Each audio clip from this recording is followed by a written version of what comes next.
గత 10 ఏళ్లతో పోల్చుకుంటే ఏడాది విద్యుత్ వినియోగం భారీగా పెరిగింది. మండుతున్న ఎండలకు రికార్డు స్థాయికి విద్యుత్ వినియోగం చేరింది. వేసవిలో జనానికి ఇబ్బందులు రాకుండా పవర్ సప్లై చేస్తోంది ప్రభుత్వం. ఎండల తీవ్రతతో పాటు విద్యుత్ వినియోగమూ పెరుగుతోంది. రాష్ట్రంలో ఎండలు మండుతున్నాయి. గతేడాది కన్నా టెంపరేచర్లు పెరుగుతున్నాయి. దీంతో రోజు రోజుకు విద్యుత్ వినియోగం పెరుగుతోంది. గతేడాదితో పోలిస్తే ఈసారి విద్యుత్ వినియోగం భారీగా పెరిగింది.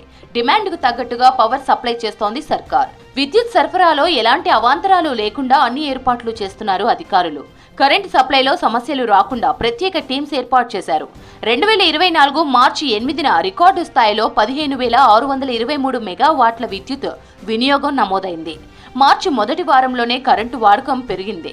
గత సంవత్సరం 2023 మార్చి 30న 15,497 మెగావాట్ల విద్యుత్ వినియోగం నమోదైంది. గతం కంటే ఈ ఏడాది మరింత విద్యుత్ వినియోగం పెరిగింది.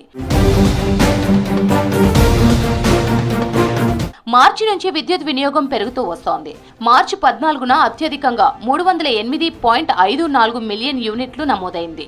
ఏప్రిల్ 29న రాష్ట్ర వ్యాప్తంగా 11,215 మెగావాట్ల డిమాండ్కు చేరగా 229.68 మిలియన్ యూనిట్లు నమోదైంది.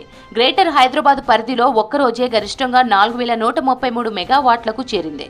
విద్యుత్ వినియోగం పెరిగినా కోతలు లేకుండా పవర్ సప్లై చేస్తోంది రాష్ట్ర సర్కార్. చిన్న చిన్న అంతరాయాలు ఉంటే వెంటనే పరిష్కరించేలా ప్రత్యేక టీంలను ఏర్పాటు చేసింది విద్యుత్ శాఖ. మే నెలలో మరింత విద్యుత్ డిమాండ్ పెరిగే అవకాశం ఉందంటున్నారు అధికారులు. అయితే డిమాండ్ పెరిగినా అందుకు తగ్గట్లుగా ముందస్తు ప్లానింగ్ చేశామని చెబుతున్నారు. పవర్ ఇష్యూస్ పై ప్రత్యేక టోల్ ఫ్రీ నెంబర్ ఇచ్చారు. కరెంటు కోతలంటూ ప్రతిపక్షాలు తప్పుడు ప్రచారం చేస్తున్నాయని ప్రభుత్వం ఆరోపిస్తోంది.